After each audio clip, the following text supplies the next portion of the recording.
Hello again from your friendly neighborhood bearded vet. Anyways, I just want to make a quick video, just a thank you. This is mainly just a thank you video to all the members of Fandom Menace and Comicsgate.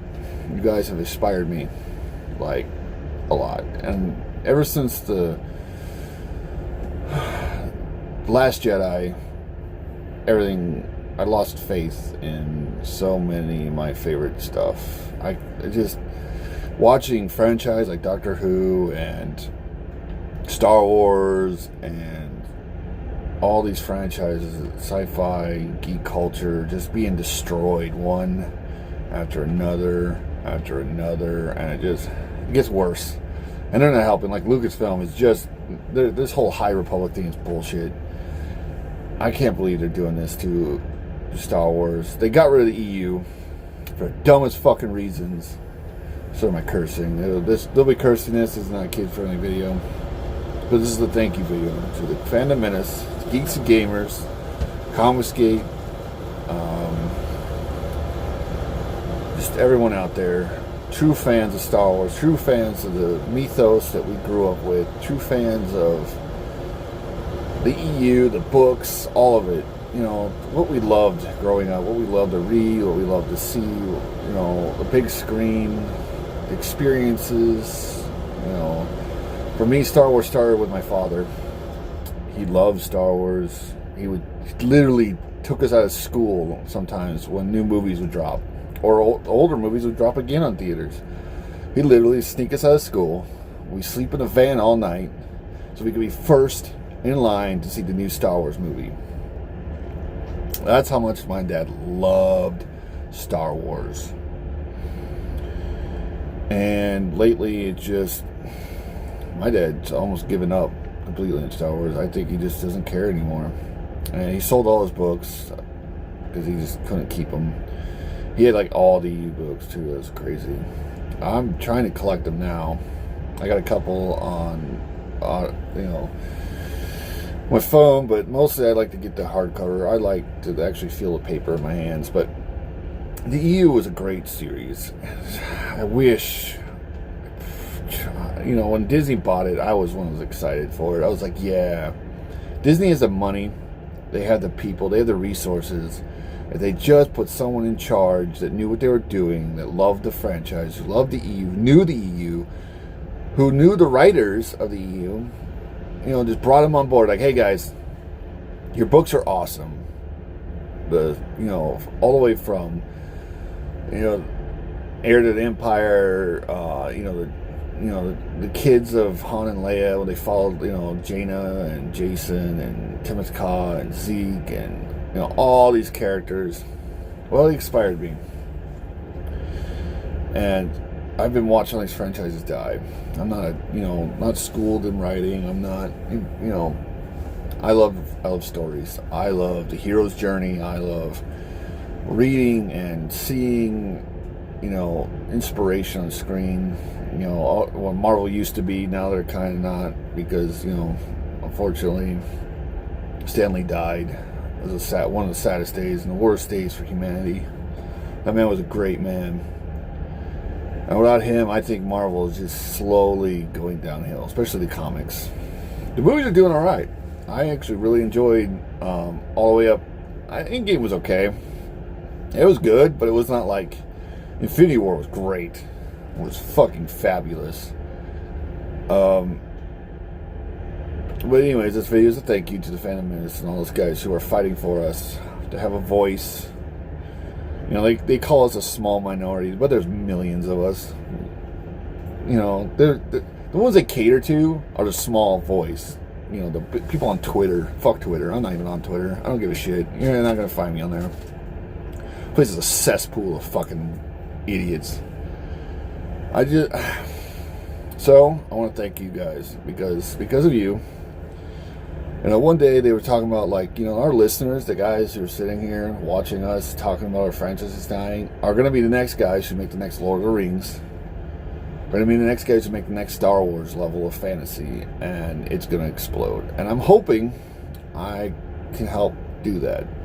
I am writing a book as it is, with my brother helping me edit it. It's going to be a fantasy book, and a sci-fi fantasy with slight horror theme to it. It's going to deal with space. It's going to have a little bit of our history into it, so it kind of melds. It'll make sense once I release more about the book. I plan on making 6 or 7 books at this time. Right now I'm working on the first one. I am right now in the second phase. I already wrote it out by hand. It took me entire notebooks of writing, and so far I got about 20 chapters roughly around. I'd probably add some more, take some, I don't know, when I edit and I'm looking through it, because I did the first draft by hand. I'm going to do the second draft on computer on my laptop, type it up, and then I'm sending it to my brother, who's going to edit it. He's going to look at it, he's going to read through it, he's going to highlight what doesn't work, what works, corrections, Also, he's going to send it back to me. We're going to work together to correct it, make it a little less, in case I make it some sections of it a little bit boring or something. He'll let me know, hey, maybe you need to liven this up, or maybe we should go in more depth with that, and because we're going to bounce it off each other. And I've had this story, dream of a story since I was a kid. I used to dream,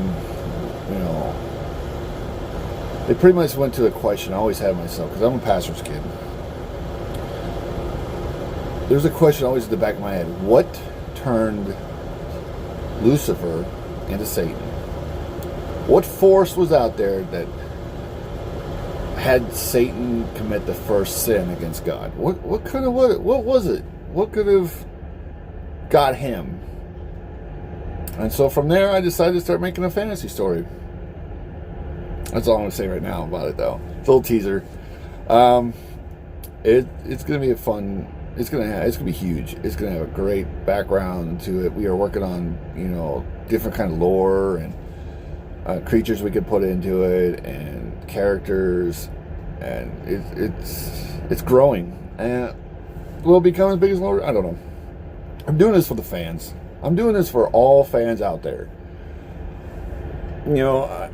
Eventually, if it does blow up and it does become like a really popular franchise, I would love to expand it. Where what I would like to do is, the books do real well, the novels, I want to get a hold of the Comicsgate guys, and maybe we can work together and see. I can't do art. I've tried. My art skill is horrible, but I've seen these Comicsgate guys and some of the drawings, and I support you guys. I stopped supporting mainstream comics a long time ago. It's not good anymore. It used to be great, but so many of our characters have been slowly disappearing and just being turned. They can't make new stuff. They have no creatives anymore, in these Hollywood comics. It's like the creatives are gone. They got old. They got, they left. They died. They're off, or I don't know. This new generation is not creatives. They're repurposers, just like they say, like Nerdortic, and they call them. They're repurposers. They take what is not theirs that's created. They're jealous of the creatives, I believe. I believe they're super jealous, like Doctor Who writer and all this stuff, the new ones. They're jealous. They know they can't write what came before. They can't create. They're not creatives. They want to be, but they see themselves as activists. Fuck that. I'm not an activist. I have no plan. I don't care about the social crap. I'm not a rich guy. I'm just a poor white vet who barely scraping by. But I'm trying to do this book, this series. I hope it blows up. I hope it explodes. I hope it becomes like anybody. Every author wants their series to become as popular as Lord of the Rings, or my brother hopes so. He's all already making plans. Like, yeah, we're gonna have video games. We're gonna have all. I'm like, dude, calm down. Let's make the books first and see how they do well. But if they just blow up, the books do well. Good enough. My plan is to talk to Comicsgate. Even Mence, if you ever hear my stupid little small YouTube channel, shout out to you. Thank you for what you guys are doing, Comicsgate. Your amazing work. And Cyber Frog is really cool looking. I haven't bought him yet. I'm kind of broke. But when I can, I will plan on getting some, or helping support you guys financially, because you guys are doing good work. And I would love to work with you guys to make a graphic novel of this series. You know, follow either the story of the novels, or break off and do their own thing, but based on the same universe as my franchise will be. So, that would be great. I think they'd be cool. It's got some crazy, creepy, it'd be like a heavy metal type comic. You know, the dark, bloody, fear, cool. Yeah, alright. But I can't draw. And I'm hoping when we finally get published, whenever I find a publisher out there that will work with me.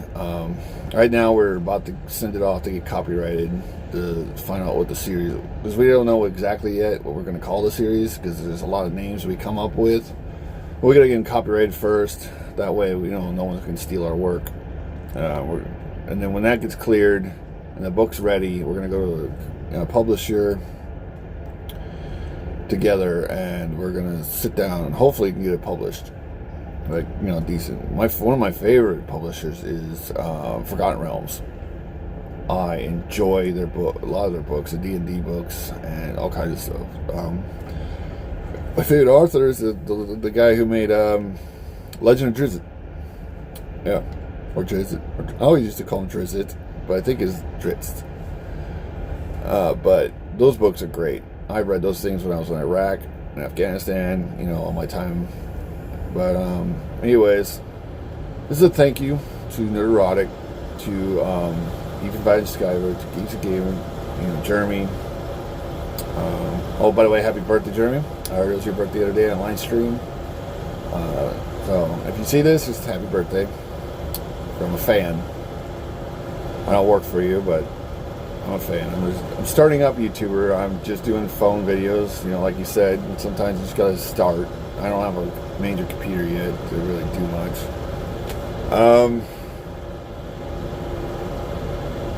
Just trying to get by, working my butt off, taking care of my family. But we'll see as the book progresses. When I get it copyrighted, I will actually be releasing an entire video with my brother. We will probably try to get it out there. We're gonna probably start a YouTube channel just based on the book series. Get that done. We'll set that out there, get it working. Hopefully it does really well, and we'll see fans. I want to work with the fans. Real sci-fi fantasy geeks. I want to sit down with you guys. If it does blow up and spook something, be like, hey, eventually I'm going to open it up to fans making fan books, where you just come to me and you say, hey, I want to make a book. This is the story I want to tell you. In your universe, what do you think? And I'd be like, all right. I love people. I love people like me.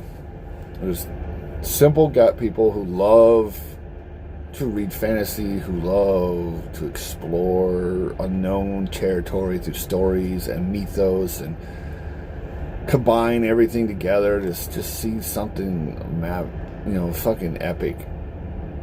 Because the human mind can create stories that are amazing, and that's one of our best, only redeeming qualities of humanity, is their stories and their mythos, and how they tell their history. And I love history, and I love fantasy, I love space, I love unknown. I like to explore, and I like to watch your alien channel.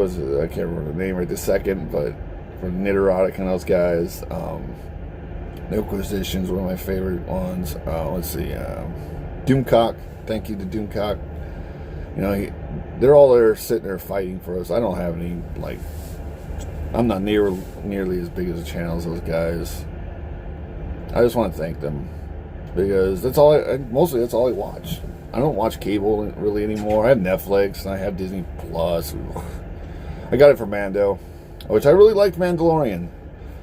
Thank you, Dave Filoni, and all the writers of The Mandalorian. You guys did a pretty good job. You did a couple episodes that was like, but, you know, Baby Yoda's adorable. I know there's haters out there, but he's still fucking adorable. And my kids love him. But Mandalorian is a great fucking show, and I hope they keep it up. Because that's literally all keeping Star Wars alive is Mandalorian. This High Republic ain't gonna do shit. Making new books and comics that after you destroyed entire 40 years almost, 40 years now of books and comics because you didn't like them and you wanted to go your own fucking creative way. Fuck you. God, I can't believe they did that. Can you imagine if they just followed the damn stories of the EU in the movies? We had Jason and Jaina, not fucking Rey and Kylo. I'm not attacking the actors. Let me get that straight here. I think Daisy Ridley has a real chance to be... She would have made a good Jaina. I think if they literally put Jaina in the fucking movie, she would have made a great Jaina. And Kylo could have been Jason. He could have played a great freaking... And a shout out to him if he ever sees this stupid little video. He's a Marine like I am, so he's a brother. Shout out to you, brother. You did a good job. Even though the crap writing they gave you the stupid emo Sith. I think you would have made a good Sith if they actually, you know, did you right. But they didn't. They just bastardized the EU to make their crappy trilogy with no plans. I think that's what they were planning. They were literally taking from the EU chunks, and then Rian Johnson came, that piece of shit, and just fucked it all to hell because he didn't give a shit about the fucking universe or the lore or the canon of Star Wars. He just wanted to make his own little fucking thing in Star Wars, which any creative that goes into a franchise should know better. Like any writer, any creative, any person who's like, hey, this is not mine. I did not create this world. Like if my books go blow up, and then they're like, hey, you want to write for Lord of the Rings? I'd have to read every single Lord of the Rings book. I'd have to rewatch the entire movie. I would have to sit down with the guy who created the show, the frickin' franchise, and be like, all right, tell me what works and what doesn't. What are the rules in your universe? What are my boundaries? I don't want to fuck up your universe. I love it. How can I make it better? Or what can I do with the bits? What were you wanting to do that you never got a chance to do? And I could sit down with you, learn from you, and make that happen. For you. Not for me. It's not my fucking story. You piece of shit. Fucking... That's the problem with a lot of these fucking directors. It's like, I'm getting a franchise that this is mine. I didn't start, but it's popular, and it'll get my name out there. But I don't give a shit about it. I don't give a damn. Rian Johnson didn't give a shit about Star Wars. He says he's a fan. He's not a fucking fan. Never was. Never. He fucked up Luke Skywalker. Who's a fan of Star Wars? Is like, hey, you know what the fans are like? Luke Skywalker, the fucking hero of Star Wars, to be a fucking piece of shit. Yeah, that'll surprise him. He's a troll. You know how he made that movie? He watched fans on the internet, and he did the exact opposite of what they wanted to see. And then when the people who liked it came out, were like, yeah, you know, it's different. That's because they're not Star Wars fans. They didn't give a shit about the originals. They was like, hey, that's cool, it's different. We didn't plan that's, you know, that wasn't planned. We didn't see that coming. Ooh, shiny. Fuck. I don't understand it. It literally, I don't understand Disney. Like, how you've let this lady fuck up your shit. Kathleen Kennedy's worthless. I can never imagine losing $10 from my company. If I lost $10, I'd be fired. They'd throw me out on my ass. I would never have to get a job again. Every time they go call my older employer, like, how do you get fired? You lost us money. I never see work again. But somehow Hollywood, you can get up there and lose millions, and they're like, she's a woman. Twitter will kill us if we fire her. It's like, it's dumb. Franchise worth millions, billions. It was worth $4 billion. Hey Disney, if you try to sell Star Wars now, you're not getting $4 billion. I wouldn't pay $4 billion, not for Star Wars, not unless I can get rid of the entire trilogy you put on top of the trilogy. Your shitty trilogy, I would fucking burn it. I'd be like, never happened. Go to hell. There was never a Rey. It was a drug-induced coma. Thanks to the Ewoks. I gave them some mushrooms. They woke up the next day like, what the fuck? We'd never speak of that ever again. They could have just gone as, treated Luke like they treated Yoda from the prequels. Have him the wise teacher who gives advice. And have it focus on Jaina and Jason. And the characters that come from that. You got freaking the Wookiee, the nephew, I think, of Chewbacca.